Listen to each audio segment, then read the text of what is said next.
Hello there, viewers. We're here at the end of the Undoing Undue Influence workshop here in North London, and I'm delighted to have with me Steven Hassan, author of a number of books on cults. And can I just show people your book?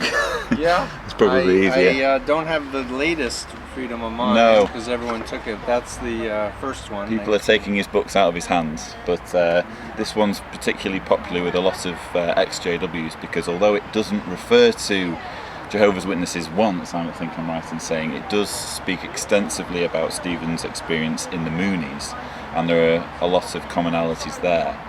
I'm aware that you're very tired after quite a grueling 2 days. Yeah, the jet lag, but it's been exciting because there have been so many fascinating people with amazing stories, and the energy here has been fantastic. And you and Bo and Dick Kelly, Ray Aldridge. It was interesting to see so many different. I mean, we've had people speaking out from therapy cults, political cults, because people think of cults, they think just religious, but it's really opened my eyes to see just how many forms of cults there are. And Eastern guru cults and cults of personality as well. The commonality is the use of undue influence to exploit and control people, keep them dependent. And it's been exciting. It's been really interesting. It has been fascinating. And one thing I'm often asked by people who watch my videos and people who write into JWsurvey is that a lot of them are in a situation where they have a loved one, a relative, perhaps a mother or father, a husband or wife, who have not just been kind of sequestered into the organisation, but they've been indoctrinated over many, many decades, perhaps from birth. Right. I'm interested to hear your insights into ways to approach that kind of situation. So I've evolved over my career of 38 years since being rescued by my family from the Moonies, an approach that I call the strategic interactive approach. Unfortunately, we ran out of time. I didn't talk about it at all. But now we can talk about it. We can have a moment to talk about it, but I also have videos on my freedomofmind.com website of other talks that I've done about it. But essentially, I start with the assumption that people want to be free. Yeah. People want to know the truth. People don't want to be abused or exploited or taken advantage of. That people don't want to be cut off from their loved ones. Yeah. And so my whole methodology is advocating outcome-oriented communications, which means being strategic about how you say things and the way you say things so that you have maximum beneficial effect, as opposed to just saying what's on your mind or being emotional about it. To really understand the dual identity, which is the organization mentality as well as the authentic self. So try not to lash out and trigger the persecution complex. No, I mean the meaning of the communication is the reaction. And what I say to people is, first of all, the goal isn't to get the person out, and if it is, you need to change your thinking, in my opinion. The goal should be to empower people to be themselves, think for themselves, feel their feelings, make their own decisions, and live their own life. And if they're going to be involved with an organization that's very closed, at least do it with their eyes open, understanding that that's a choice. They don't have to be there. So with that as the goal, empowering people to think for themselves, being themselves, I encourage people to think about rapport and trust building with the person they're trying to help. And there are basic ideas like trying to find common areas of interest, common areas of agreement, or non-threatening areas, at least first, and communicating in a respectful, loving manner that you care about someone. Then building on that is asking questions in a non-confrontation, curious, Yeah, I remember concerned this. Yeah. posture. Help me understand. Help me step into your shoes. Yeah. What do you make sense of this or that?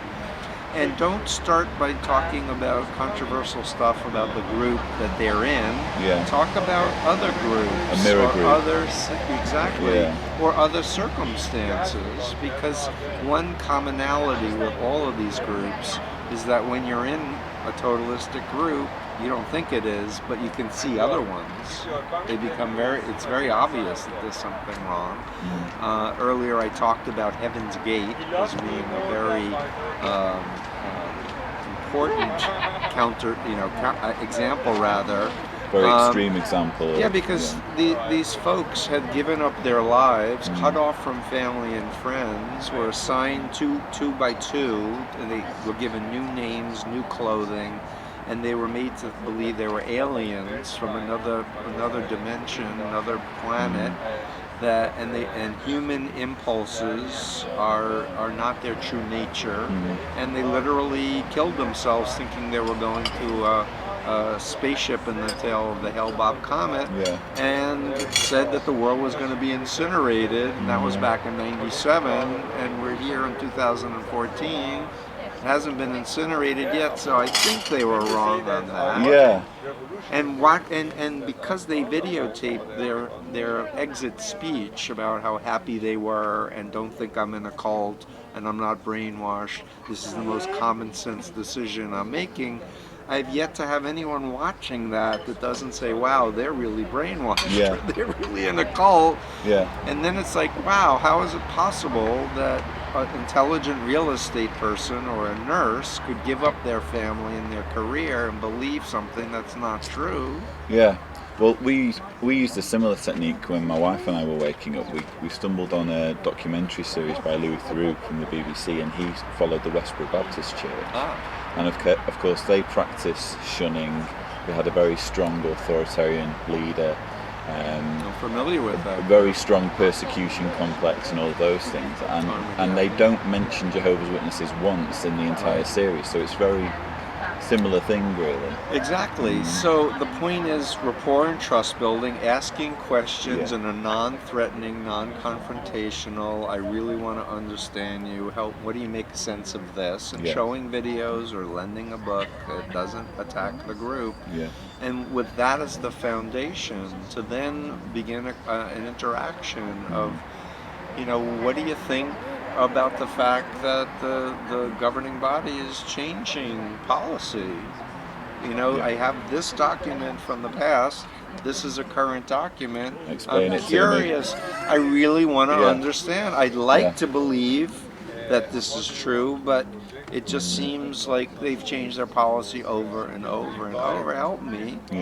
And then give a long silence and really encourage them to think. Because ultimately, I really do believe deep down inside, people don't want to be lied to. Nobody wants to be a dupe. No. Feel dumb. And giving permission to people that it's okay to have questions or concerns or feelings, that you're outraged, that to hear that elders are being, we're not turning in pedophiles to the police, and they were re-victimizing and the same victims and going on to perpetrate them. That's outrageous. What person of faith would say that that's okay? And then the whole so-called biblical justification of that, I know a lot of Christian and Jewish theologians, no one can find it. No, but no one would ever. I mean, one of the most important principles is protect life and protect children. And this nonsense, which ties in the blood transfusion issue. It's okay to let your kid die for want of a blood transfusion because then you're being loyal to God. We had in the teachings of Christ, so he appealed to the rabbinic tradition of if your bull falls into a hole on the Sabbath, it's okay to save the life of your bull. Totally. So life is preeminent the most important in thing. The Jewish religion, being Jewish. I guess I wanna say that there are Jews who hear about, because you were telling me about a recent dictum from Bethel, from the governing body, Yeah. about being like Aaron watching Yeah. their children Not die, mourning them.